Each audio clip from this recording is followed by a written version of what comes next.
Admiral Vextar stood on the bridge of his massive warship, the Dominion's Fist. His yellow eyes looked at the small blue planet on the main screen. Earth looked so tiny and weak from this distance. The planet had only one moon and seemed to have no defenses at all. "This will be easy," Vextar said to his crew. His voice was deep and scary, like all members of the Saurian race. "Just another primitive world that thinks it can resist the mighty Galactic Dominion." The bridge was filled with different alien species. All of them had joined the Dominion after their own worlds were conquered. Some joined willingly after seeing the Dominion's power. Others fought and lost everything. Now they all served the empire that had defeated them. Commander Zilka, a blue-skinned female from the aquatic systems, brought him a data pad. "Sir, our scouts have finished studying the human homeworld. The intelligence report is ready." Vextar took the pad and started reading. What he saw made him laugh out loud. The other aliens on the bridge looked at him with surprise. Their admiral rarely showed any emotion except anger. "Look at this," Vextar said, holding up the data pad. "These humans are still using chemical rockets to get into space." "Chemical rockets! We stopped using those thousands of years ago." He continued reading and laughed again. "They have nuclear weapons, but only the old splitting type. They don't even have proper fusion bombs yet. And their biggest ships are smaller than our fighter craft." The crew started laughing, too. It was always funny when they found a world that was so far behind in technology. The Dominion had conquered over 3,000 worlds in the last 500 years. Most of them had at least basic fusion power and some kind of energy weapons. But Earth seemed to have almost nothing. "What about their population, sir?" asked Lieutenant Mordak, a green-skinned reptile who ran the weapon systems. "About 8 billion, Vextar replied. "All living on just one world. They haven't even started to spread to other planets in any serious way. Their moon has a few, small bases but nothing important." Far away on the other side of the galaxy, on a space station orbiting Earth's moon, Admiral Hyunwoo Park was having a very different kind of day. He was sitting in his office, drinking coffee and reading reports from his scouts when the communication alert started beeping. "Admiral," said his aide, Captain Soo-Jin Lee, as she walked into his office. "We're getting a transmission from outside the solar system. It's not from any of our ships." Hyun-woo put down his coffee cup. "Put it through to my screen." The message that appeared made both humans look at each other in surprise. It was a standard surrender demand, but written in such a pompous way that it was almost funny. "People of Earth," the message began, "you have been chosen to join the glorious Galactic Dominion. You have 72 hours to surrender completely and accept our rule. If you refuse, your primitive world will be destroyed by forces beyond your understanding. Do not resist. Resistance is useless against our advanced technology." Soo-Jin started laughing. She couldn't help it. "Sir, did they just call us primitive? Do they know who they're talking to?" Hyun-woo smiled, too. "It seems they don't. Run a deep scan on their fleet. I want to know what kind of technology they're using." Soo-Jin worked at her portable computer for a few minutes. The more she discovered, the wider her smile became. "Sir, you're not going to believe this. Their ships are using fusion drives from what looks like our early space age. Their weapons are particle beams and plasma cannons. And their shields—" She paused and laughed again. "Their shields are just basic energy deflectors." "How basic?" Hyun-woo asked. "Sir, my grandmother's old car had better protection systems." Meanwhile, back on the Dominion flagship, Admiral Vextar was making plans for the conquest of Earth. He called together his senior officers for a strategy meeting. "The attack will be simple," he told them. "We'll jump the entire Third Fleet to their solar system. 500 ships should be more than enough to handle anything these primitives can throw at us." "What if they try to hide on their planet?" asked Commander Zilka. "Then we'll use the planet crackers," Vextar replied with an evil smile. "We'll split their world in half and take whatever resources we want from the pieces." The meeting was interrupted when a junior officer ran onto the bridge. "Admiral, the humans are sending a reply to our surrender demand." Already? Vexitar seemed surprised. "Put it on the main screen. Let's see them beg for mercy." On Earth's Luna station, Director Jin-Ho Kim was meeting with his top scientists and military leaders. The Earth Defense Council had gathered to decide how to respond to the alien threat. "The question is not whether we can defeat them," Jin-Ho said to the group. "The question is how much we want to embarrass them." Dr. Yejin Choi, the head of the Quantum Warfare Division, raised her hand. "Sir, I suggest we give them a proper demonstration. These aliens seem to think that being loud and aggressive makes them strong. Maybe it's time someone taught them the difference between noise and real power." "What do you have in mind?" asked Admiral Park. "A little show and tell," Yejin replied with a mischievous smile. "Let's show them what actual advanced technology looks like." Commander Dong Hyun Nam, who was in charge of first contact protocols, nodded in agreement.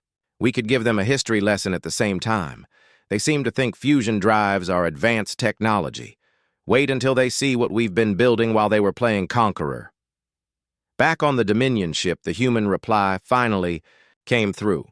Admiral Vexitar expected to see frightened humans begging for their lives. Instead, he saw a calm, human male in a neat military uniform sitting behind a desk. "Greetings," Admiral Park said in the message. "We received your surrender demand and found it quite entertaining. However, I think there's been a misunderstanding. You seem to believe that you represent an advanced civilization and that Earth is a primitive world. I'm afraid you have this completely backwards." Vexitar's yellow eyes went wide with anger. "What did he just say?" The human continued speaking. "Before you do something you'll regret, let me give you some friendly advice. Your technology is approximately 3,000 years out of date by our standards. Your fusion drives are museum pieces. Your weapons couldn't damage our civilian transport ships.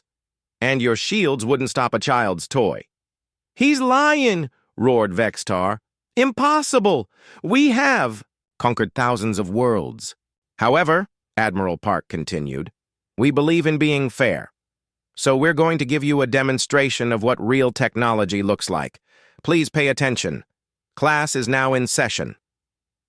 The message ended, leaving the entire Dominion bridge in stunned silence. Then Vexitar started shouting orders.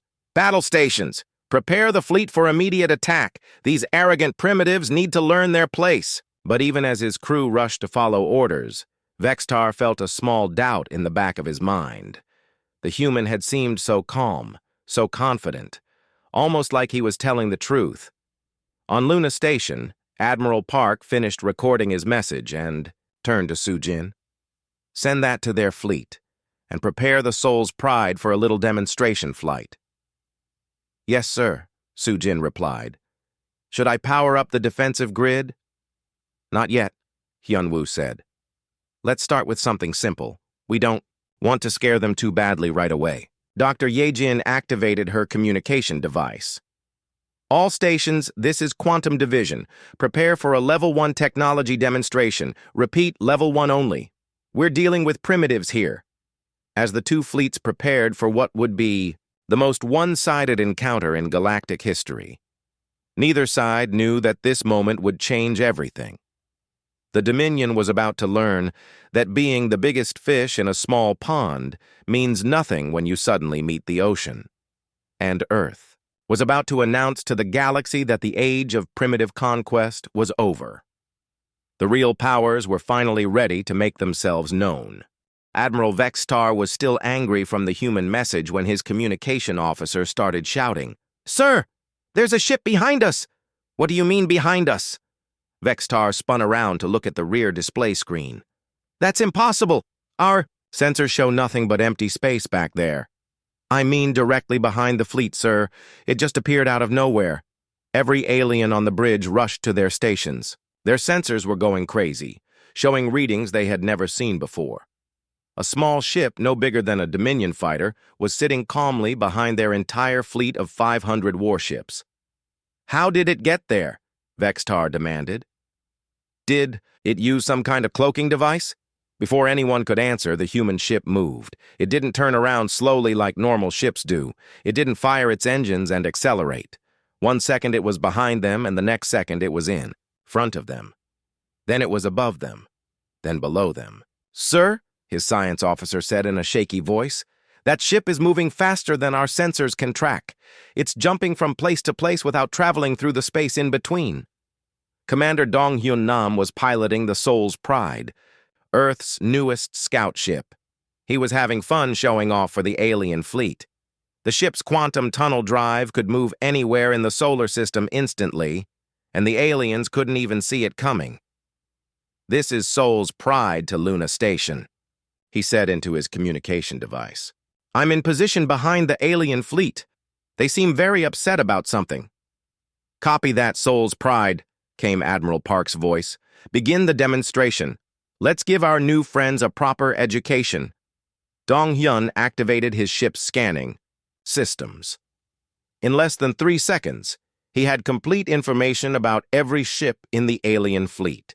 Their weapons, their shields, their engines, even what the aliens had eaten for breakfast. The Soul's Pride's computers were so advanced that the alien ships might as well have been made of glass. "Scanning complete," Dong Hyun reported. "Sir, you were right about their technology.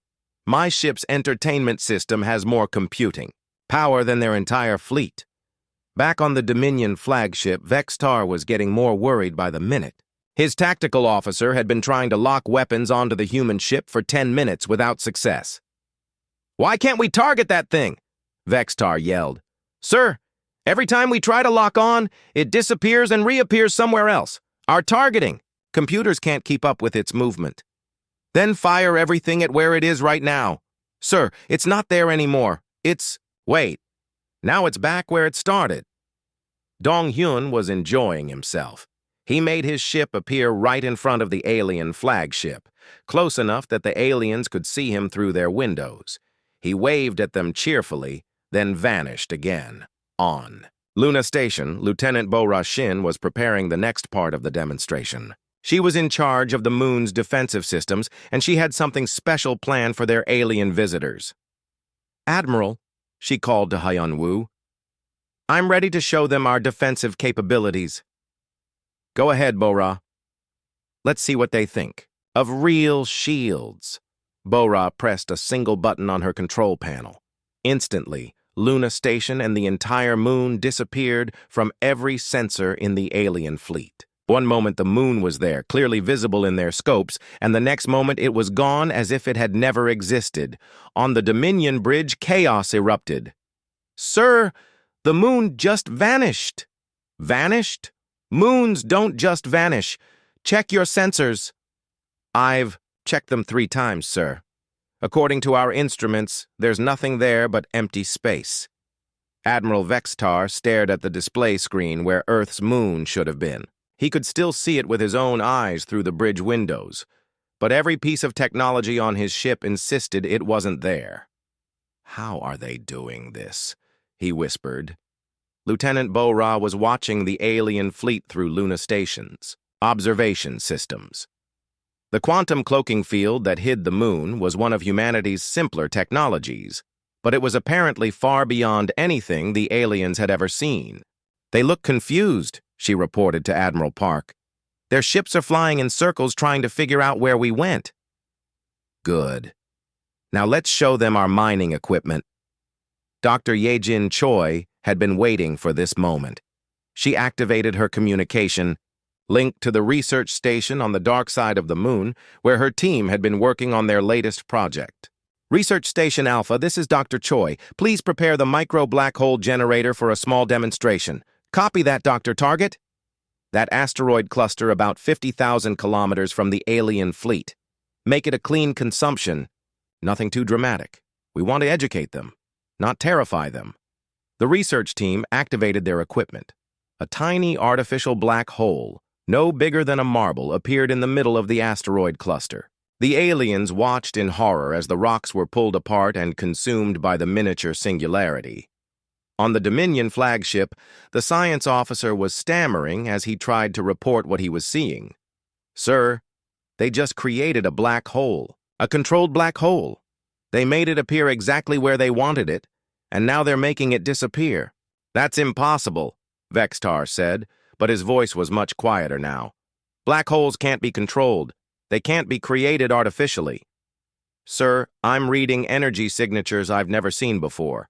Whatever technology they're using, it's far beyond our understanding. Dr. Yejin decided it was time to talk to the aliens directly. She opened a communication channel to their fleet. "Hello there," she said in a friendly voice. "I hope you enjoyed our little demonstration. The black hole generator you just saw is actually our standard mining equipment. We use it to extract resources from asteroids. It's quite safe and very efficient." She paused to let that information sink in. "Now, I know what you're thinking. You're wondering how we can control black holes when your scientists probably told you it was impossible. Well, that's because you're still thinking in terms of old physics. Once you understand quantum mechanics and dimensional engineering, it becomes quite simple." On the alien bridge, Vextar was starting to feel sick. Everything he had believed about the Dominion's technological superiority was crumbling around him. "But wait," Dr. Yejin continued. "There's more. What you just saw isn't even our weapons technology. Those are just tools we use for peaceful purposes. You don't want to see our actual weapons. Trust me on that." Commander Zilka, who had been silent during the entire demonstration, finally spoke up. "Sir, maybe we should reconsider our attack plans." "No!" Vextar shouted, but his voice cracked. "They're trying to trick us. No species could be this advanced. We've conquered thousands of worlds." Dr. Yejin heard his outburst over the open communication channel. "Oh, you poor things," she said in a motherly voice. "You really don't understand, do you? Let me explain something to you." She activated a holographic display that appeared above every ship in the alien fleet. The display showed a map of the galaxy with thousands of red dots representing Dominion-controlled worlds. But scattered among them were blue dots that the aliens had never seen before. "The red dots are your conquered worlds," Dr. Yejin explained. "Quite impressive, really. 3,000 worlds in 500 years. But do you see the blue dots? Those are human colonies. We have over 2 million of them, and we've been building them for the past 10,000 years. The aliens stared at the hologram in disbelief. The blue dots outnumbered the red ones by hundreds to one. "You see," Dr. Yejin continued, "while you were running around the galaxy conquering primitive worlds with your fusion drives and particle beams, humanity was quietly building a real civilization. We've been watching you for centuries, waiting for you to grow up enough for proper first contact." She paused the hologram and zoomed in on a section of space near the galactic core. "This is where our main industrial centers are located. Each one of those blue dots represents a world with technology that makes your entire empire look like children playing with sticks and stones." Vextar collapsed into his command chair. His entire world view was falling apart. The mighty Galactic Dominion, which he had served his whole life, was nothing more than a collection of barbarians playing at being advanced. "But here's the really funny part," Dr. Yejin said, and now there was laughter in her voice. "You're not even the first empire to make this mistake. About every 1,000 years, some new species decides they're going to conquer the galaxy. They build up a big fleet, start taking over primitive worlds, and eventually they run into us." She brought up another display showing the ruins of massive alien fleets.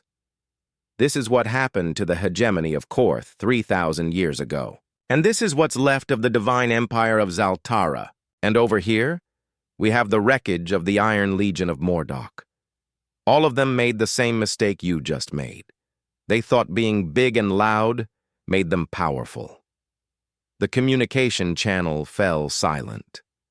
Every alien in the fleet was staring at the displays, trying to process what they had just learned. Finally, Dr. Yejin spoke again, her voice now serious and professional. "So here's what's going to happen. You're going to turn your ships around and go home. You're going to tell your leaders that you found Earth, and that Earth is not interested in being conquered. And if you're smart, you'll ask very politely, if we might be willing to share some of our older technology with you. Admiral Vextar's pride was wounded more than he could bear. He had spent his entire life believing that the Galactic Dominion was the most powerful force in the universe. Now these humans were telling him that his mighty empire was nothing more than a joke. "No," he said through gritted teeth. "I don't believe any of this. These humans are using tricks and illusions to make us afraid. No species could be this advanced without the entire galaxy knowing about it." Commander Zilka looked worried. "Sir, maybe we should contact the High Command before we do anything hasty." "The High Command sent us here to conquer this system," Vextar snapped. "And that's exactly what we're going to do. I don't care what kind of special effects these primitives have. When our fleet opens fire, their tricks won't save them." He turned to his weapons officer. "Signal all ships. We attack immediately. Target their largest installations first." On Luna Station, Admiral Hyunwoo Park was watching the alien fleet through his monitors. He could see them moving into attack formation, their weapons charging up for what they thought would be a devastating assault. "Sir," Captain Sujin Lee said, "they're really going to attack us. Their weapon systems are powering up across the entire fleet." "I see that," Hyunwoo replied calmly. "Have they finished moving into position?" "Yes, sir. All 500 ships are in formation." "Good. Contact Admiral Tae-Young Jang on the Busan Thunder. Tell him it's time for his demonstration." Far from Luna Station, floating in the darkness, between Mars and Jupiter, a single human warship waited patiently. The Busan Thunder was much smaller than the alien flagship, but Admiral Tae-Young Jang wasn't worried about the size difference. "Admiral," his communications officer reported, "we're getting the signal from Luna Station. They want us to begin the demonstration." "Understood," Tae-Young replied. "Move us into position. Let's give our guests a proper welcome." The Busan Thunder activated its quantum tunnel drive and appeared instantly at the edge of the Sol system, directly in front of the alien fleet. The ship was sleek and beautiful, with smooth curves that seemed to flow like water. Compared to the blocky, angular alien warships, it looked more like a work of art than a weapon of war. Admiral Vextar stared at the human ship on his main screen. "That's it? That's their entire defense? One small ship?" "Sir," his tactical officer said nervously, "I'm reading some very strange energy signatures from that vessel. Our computers can't identify the technology." "I don't care what technology they have," Vextar growled. "They have one ship. We have 500. Mathematics doesn't lie." He opened a channel to his entire fleet. "All ships, this is Admiral Vextar. You see the human vessel in front of us. That ship represents everything that is wrong with these arrogant primitives. They think one ship can stand against the might of the Dominion. Let's show them how wrong they are." The alien fleet opened fire. 500 ships unleashed everything they had. Plasma cannons that could melt through solid rock fired continuously. Particle beams that could cut planets in half lanced through space. Fusion torpedoes with the power to destroy cities streaked toward the lone human ship. The barrage was so intense that it lit up the darkness of space like a small sun. Any normal ship would have been vaporized instantly. Even a planet would have suffered serious damage from such an attack, but the Busan Thunder just sat there completely unharmed. "What?" Vexatar shouted. "That's impossible! Nothing could survive that much firepower!" On the bridge of the Busan Thunder, Captain Min Seok O was monitoring the ship's defensive systems with professional interest. "Admiral," he reported to Tae-Young, "the alien weapons are performing exactly as expected. Our shields are absorbing all incoming energy without any strain at all." "How much power are we collecting?" Tae-Young asked. "About 12% of one shield generator's maximum capacity, sir. Barely enough to power the coffee maker in the crew lounge." Tae-Young activated his communication system and broadcast to the alien fleet on all frequencies. "This is Admiral Tae-Young Jang of the Earth defense ship Busan Thunder. Are you finished? Our shields are getting a bit hungry and you're barely providing them with a snack." The alien barrage stopped as every ship in the fleet tried to process what they had just heard. Did he just say his shields are hungry? Commander Zilka asked in a confused voice. Admiral Vextar was beyond rational thought now. All ships! Maximum power! Everything we have! I want that ship reduced to atoms! The alien fleet tried again, this time with every weapon set to maximum output. The space around the Busan Thunder became a storm of deadly energy. The aliens poured enough firepower to crack a small moon into their attack. The human ship absorbed it all without even a scratch. "Sir," the alien tactical officer reported in a shaking voice, "our weapons are having no effect at all. It's like they're shooting at empty space." Captain Min Seok opened another communication channel. "Attention, alien fleet. We appreciate the target practice, but you're not even warming up our defensive systems. If you want to actually challenge our shields, you'll need about 1,000 times more firepower." Admiral Vextar felt like his brain was melting. "Ram them! All ships, ramming speed! If we can't shoot through their defenses, we'll crush them with our hulls." 50 of the largest Dominion battleships turned toward the Busan Thunder and accelerated to maximum speed. Each ship weighed millions of tons and was moving fast enough to punch through a mountain. The human ship waited calmly as the alien vessels approached. "Admiral," Captain Min Seok said, "they're trying ramming attacks now. Should I activate the deflection grid?" "No need," Tae-young replied. "Just let them hit us. I want to see what happens." The first alien battleship struck the Busan Thunder, head-on at full speed. The massive warship, which had conquered dozens of worlds, crumpled like paper against the human ship's hull. The alien vessel was completely destroyed, while the Busan Thunder didn't even shake. The other ramming ships met the same fate. One by one, they smashed themselves to pieces against the human ship's armor while causing no damage at all. "Sir," the alien science officer whispered to Vexitar, "their hull appears to be made of some kind of adaptive material. Our ships are bouncing off like insects hitting a wall." But Vexitar was no longer listening. He was staring at the display screen where his mighty battleships were being destroyed one after another by simply touching the human vessel. On Earth, Lieutenant Commander Haiwan Park was broadcasting commentary about the battle to monitoring stations throughout the galaxy. Her job was to make sure that every civilization watching understood what they were seeing. "For those of you just joining us," she said in a cheerful voice, "we're currently observing a primitive alien fleet attempting to attack a single human defensive ship. As you can see, their weapons technology is approximately 3,000 years out of date." She pointed to her display screen where the alien ramming attacks were still continuing. "Note how they're now trying to damage our ship by running into it. This suggests their strategic thinking is about as advanced as their technology."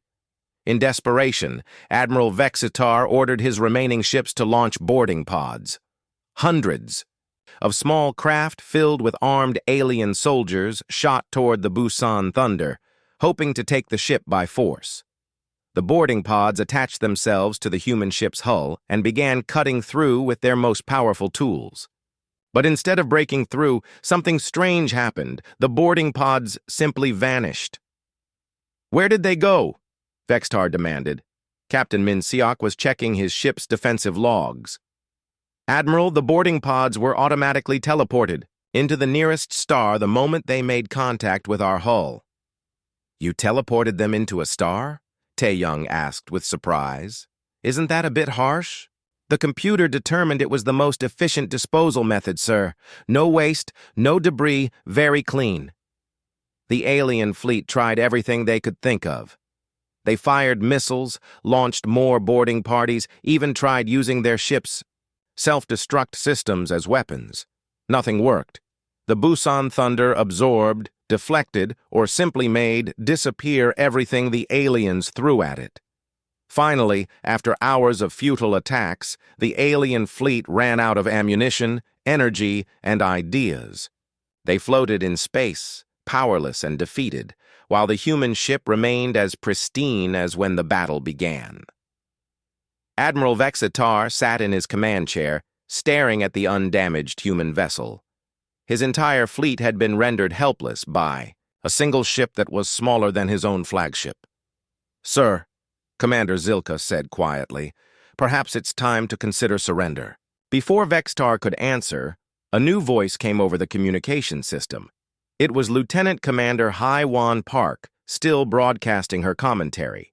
"Ladies and gentlemen," she announced, "what you've just witnessed is the difference between genuine advanced technology and primitive weapons that happen to be loud. The alien fleet has now exhausted all of their offensive capabilities without causing even minor damage to our defensive systems." She paused for effect. "This concludes the educational portion of our demonstration. We will now begin the response phase. Please observe how actual advanced technology operates." Admiral Vextar felt a chill run down his spine. If this had only been the educational part, what was the response going to look like? He was about to find out. Admiral Tae-Young Jang decided that the aliens had embarrassed themselves enough. It was time to show them what human technology could really do when it wasn't just playing defense. "Captain Min Seok," he said calmly, "activate the Sol system. Defense grid. Let's give our guests a proper demonstration of controlled space." "Yes, sir," Min Seok replied. He pressed a series of buttons on his console. Defense grid activation in 3, 2, 1, active. All around the solar system, hidden stations that had been waiting quietly in the darkness suddenly came to life. These stations had been built into asteroids, moons, and empty space itself. The aliens had never detected them because human cloaking. Technology was far beyond anything the Dominion could imagine. Admiral Vexitar felt his stomach drop as his ship's sensors finally started detecting the hidden stations. There were hundreds of them, scattered throughout the entire solar system. Each one was generating energy readings that made his flagship look like a toy. "Sir," his science officer said in a voice full of terror, "we're detecting massive gravitational distortions. The humans are manipulating gravity itself." The alien fleet suddenly found itself trapped. An invisible force was pulling their ships into a tight formation, no matter how hard they tried to break free. Their engines, running at maximum power, couldn't overcome the gravitational field that humanity had created around them. "What's happening to our ships?" Vextar shouted. "Sir, we're caught in an artificial gravity well. It's like being trapped near a black hole, but it's completely controlled. They're positioning us exactly where they want us." On Luna Station, Director Jin-Ho Kim was coordinating the demonstration with his team. The Sol System defense grid was one of humanity's older defensive systems, but it was still far beyond anything the galaxy's primitive civilizations could understand. "Grid control," he said into his communication device. "Bring the alien fleet into standard formation. Make sure they're comfortable but completely immobilized." "Copy that, Director. Adjusting gravitational fields to maintain formation." The alien ships were pulled into perfect rows, like toys arranged by a careful child. No matter how hard they tried to escape, they couldn't move even a meter from where the humans wanted them to be. Colonel Wu Jin Lee was preparing the next phase of the demonstration. His job was to show the aliens what human Marines could do when they really tried. "Major Soo-Young Kim," he called to his best squad leader, "are your teams ready for the boarding demonstration?" "Yes, sir," came the reply from Major Kim. "All squads are equipped and standing by for teleportation insertion." "Good. Remember, this is an educational mission. We want to upgrade their technology, not frighten them too badly." "Understood, sir. We'll be gentle." On every ship in the alien fleet, the same thing happened at exactly the same moment. Human soldiers simply appeared on their bridges, in their engine rooms, and in their weapons control centers. They didn't arrive in ships or break through airlocks. They just materialized out of thin air. Admiral Vextar spun around as 3 human. Marines appeared behind him on his own bridge. The soldiers were wearing armor that seemed to be made of flowing metal that changed shape as he watched. Their weapons looked like works of art rather than tools of war. "Greetings," said the lead Marine, who was Major Soo-Young Kim herself. "I'm Major Kim of the Earth Defense Force. I'm here to help upgrade your ship's systems." "Upgrade our systems?" Vextar stammered. "How did you get on my ship?" Teleportation, Major Kim replied cheerfully. We use quantum tunnel technology to step directly from our base to your bridge. It's much faster than flying over in shuttles. She looked around, the alien bridge with professional interest. I have to say, your technology is quite impressive for its age. This control system reminds me of the computers my great-grandmother used in school. One of the other Marines was already working at an alien computer terminal.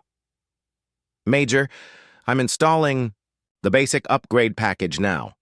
This should bring their systems up to early 21st century Earth standards. What are you doing to our computers? Commander Zilka demanded. Making them work better, the Marine replied without looking up. Your current system has less processing power than a human child's toy. We're installing some basic artificial intelligence to help you out. The computer screens around the bridge suddenly became much brighter and clearer. New displays appeared showing information that the aliens had never seen before. The ship's sensors, which had been struggling to track the human vessels, suddenly showed perfect details of every human ship and station in the solar system. There, the Marine said with satisfaction. Now your computers can actually understand what they're looking at. Before the upgrade, you were basically flying blind. Meanwhile, engineer Kyung-min Yu had teleported directly to Admiral Vextar's personal quarters. She was examining the alien technology with the curiosity of a scientist studying ancient artifacts. Admiral, she said when Vextar found her there. I hope you don't mind me looking around. I'm writing a paper on primitive spacefaring cultures, and your ship is a perfect example. Primitive? Vextar felt like he had been saying that word a lot lately. Oh yes, Kyung-min replied happily. Your fusion reactors are absolutely adorable. Humanity stopped using those about 3,000 years ago, but you've made some cute improvements to the basic design. She held up a small device that looked like a simple metal cube. This is a quantum power core from one of our civilian transport ships. It produces about 10,000 times more energy than your main reactor, and it's completely clean and safe. She placed the cube on Vextar's desk. Consider it a welcome gift. Your ship's computers have been upgraded to understand how to use it. Throughout the alien fleet, human engineers were performing similar upgrades. They replaced primitive weapons with basic energy tools. They installed simple shield generators that were 1,000,000 times more effective than the alien originals. They even upgraded the life support systems to provide cleaner air and better food. Dr. Hoon Lee had the most interesting job of all. He was a xenobiologist, and he was giving the aliens free medical examinations whether they wanted them or not. Admiral, he said to Vextar after scanning him with a device that looked like a simple flashlight. I have some good news and some bad news.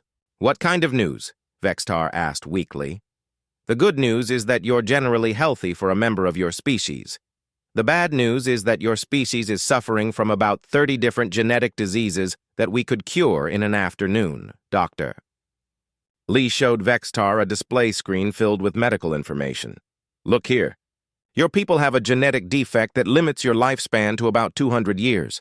With a simple genetic therapy, you could live for thousands of years. Thousands of years? Vextar couldn't believe what he was hearing. Oh, yes. And see, this here? Your species has never developed resistance to about 40 common space diseases. Your immune systems are working much harder than they need to. Dr. Lee pulled out another device, this one shaped like a small tube. This is a genetic repair kit.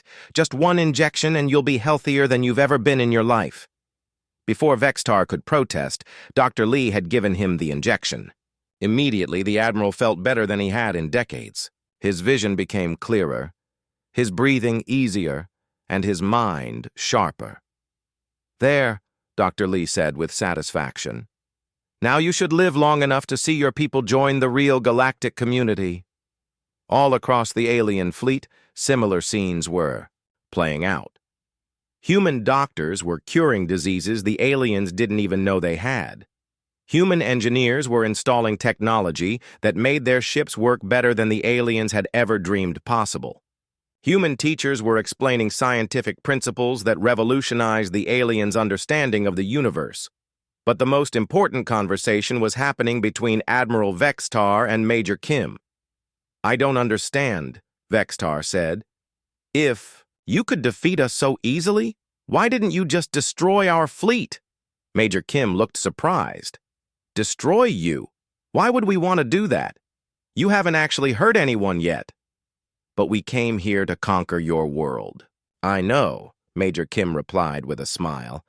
"It was quite sweet, really, like watching children play at being soldiers." She sat down in one of the alien chairs, which automatically adjusted itself to fit her perfectly, thanks to the recent upgrades. "Admiral, let me explain something to you. Humanity doesn't conquer other species. We don't need to. When you're as advanced as we are, conquest becomes pointless. It's like an adult beating up children and taking their toys. What would be the point?" Vextar thought about this. "Then what do you want from us?" "Nothing," Major Kim said simply.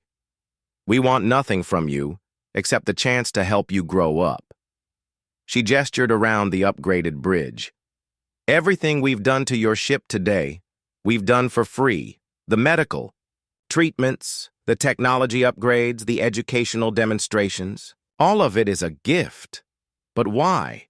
Major Kim's expression became serious. "Because, Admiral, the galaxy is a big and dangerous place. There are threats out there that make your Dominion look like insects. When those threats come, we're going to need every species in the galaxy to be as strong and smart as possible." She stood up and walked to the main display screen, which now showed a much clearer view of space than the aliens had ever seen before. 3 days later, Admiral Vextar stood on the bridge of the Earth flagship Sol Ascendant, and he felt like his mind was still trying to catch up with everything he had learned. The human ship was so far beyond his understanding that walking through it was like taking a tour of heaven itself. Admiral Hyun-woo Park had invited him for what humans called a proper first contact ceremony. After spending 3 days learning about real advanced technology, Vextar was beginning to understand just how ignorant he had been. "Admiral Vextar," Hyun-woo said as they walked through corridors that seemed to be made of flowing light, "I hope your stay with us has been educational." "Educational is one word for it," Vextar replied. His voice was much quieter and more humble than it had been a few days ago. "I feel like I'm a child who has just learned that the world is much bigger than his backyard." They entered a large room that appeared to be made of transparent crystal. Through the walls, Vextar could see views of space that were impossible to understand. Some windows showed distant galaxies as if they were right outside. Others showed the inside of stars. Still others showed things that hurt his brain to look at. "This is our observation deck," Hyun-woo explained. "We use it to monitor galactic activities and keep track of developing civilizations." Director Yoon-hae Cho was waiting for them. She was in charge of the Galactic Observation Division, and she had spent the last 1,000 years watching alien civilizations grow and develop. "Admiral Vextar," she said with a warm smile, "please, sit down. I have something to show you that I think you'll find very interesting." Vextar sat in a chair that molded itself perfectly to his body. Around him, holographic displays began showing images that made his head spin. "This," Director Cho said, "is the real galaxy." The first display showed the Milky Way galaxy, but not as Vextar had ever seen it before. Instead of the empty space between stars that he was used to, the galaxy was filled with a web of light connecting thousands of different systems. Each line of light represents a quantum communication channel, Director Cho explained. "This is how the real galactic community talks to each other. Instant communication across any distance." Vextar stared at the display. "The real galactic community?" "Oh, yes," Director Cho replied. "You see, Admiral, while your Dominion was running around conquering primitive worlds, the actual advanced civilizations have been working together for millions of years." She changed the display to show a list of species names that Vextar had never heard of. The architects, who build planets from pure energy. The gardeners, who plant new stars when old ones die. The shepherds, who guide young civilizations toward wisdom, and dozens of others. "Where are they?" Vextar asked. "Why haven't we ever detected them?" "Because they're so advanced that they exist mostly outside normal space," Director Cho said. "They only interact with physical reality when they need to. Most of the time, they're working on projects that require thinking in 11 dimensions." The display changed again, showing images of structures that were clearly artificial, but were the size of solar systems. "Humanity is actually one of the newer members of this community," Director Cho continued. "We've only been part of it for about 50,000 years. 50,000 years? Vexatar's voice cracked. "Your species has been spacefaring for 50,000 years? "Oh, much longer than that," Director Cho said cheerfully. "We've been traveling between stars for almost 100,000 years. But it took us a while to develop the wisdom to join the real galactic powers." She showed him an image of Earth as it had been long ago, with massive cities floating in the clouds and rings of space stations around the planet. "This is what Earth looked like when your ancestors were just learning to make fire. We were already building colonies in other galaxies by then." Vextar felt dizzy. Everything he thought he knew about the universe was wrong.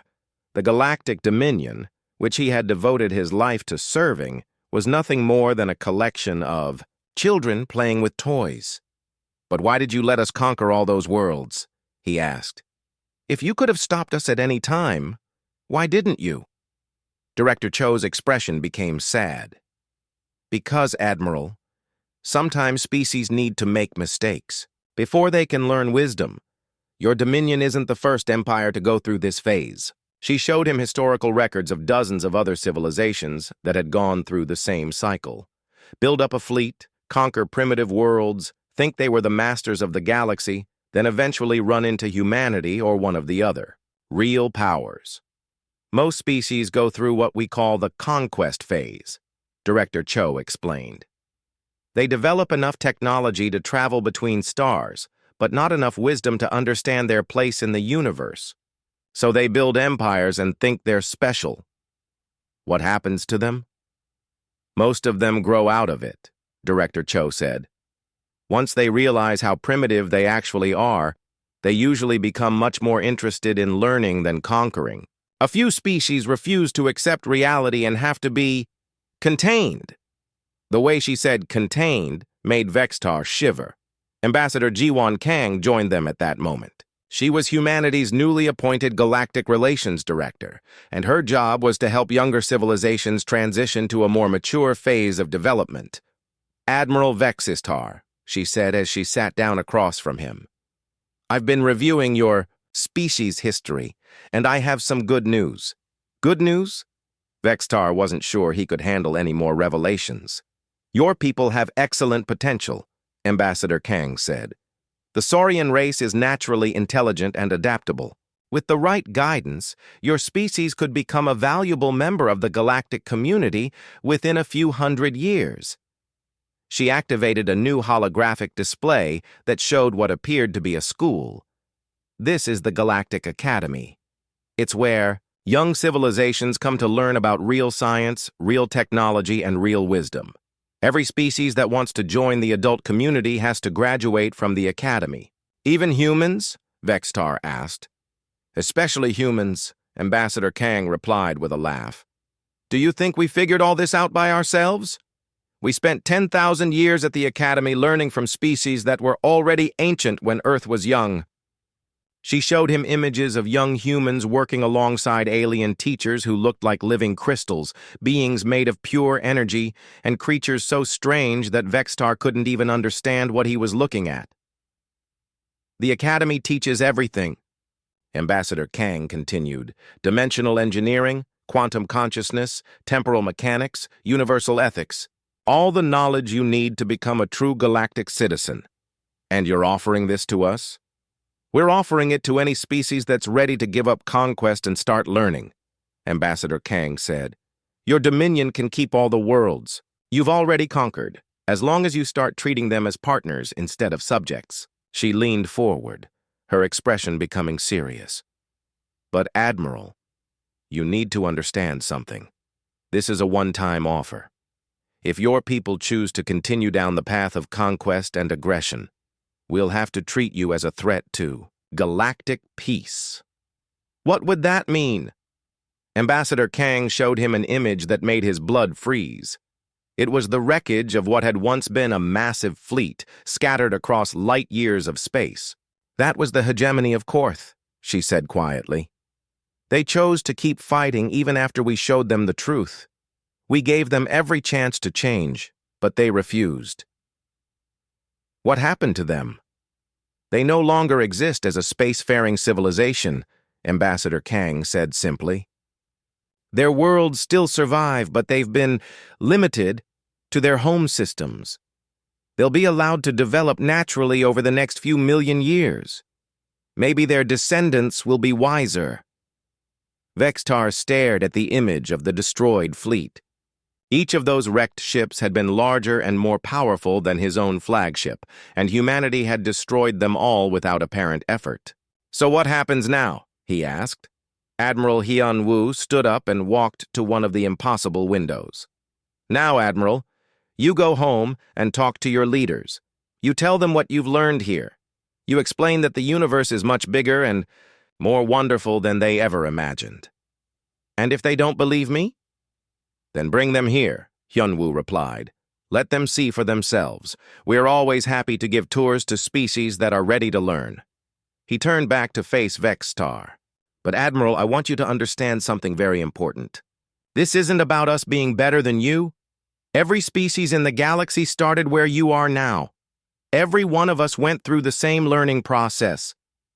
Even the architects, the gardeners, especially them, Hyun-woo said with a smile.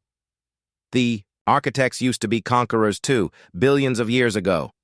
Now they build new worlds for young civilizations to grow on.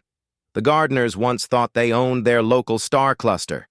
Now they tend to the health of entire galaxies. So there's hope for us. There's always hope, Ambassador Kang said. The universe is infinite, Admiral. There's room for everyone to grow and become something wonderful. 1 year later, Admiral Vextar stood on the observation deck of a Dominion science vessel that had been completely rebuilt using human technology. He was watching his people's first group of students arrive at the Galactic Academy.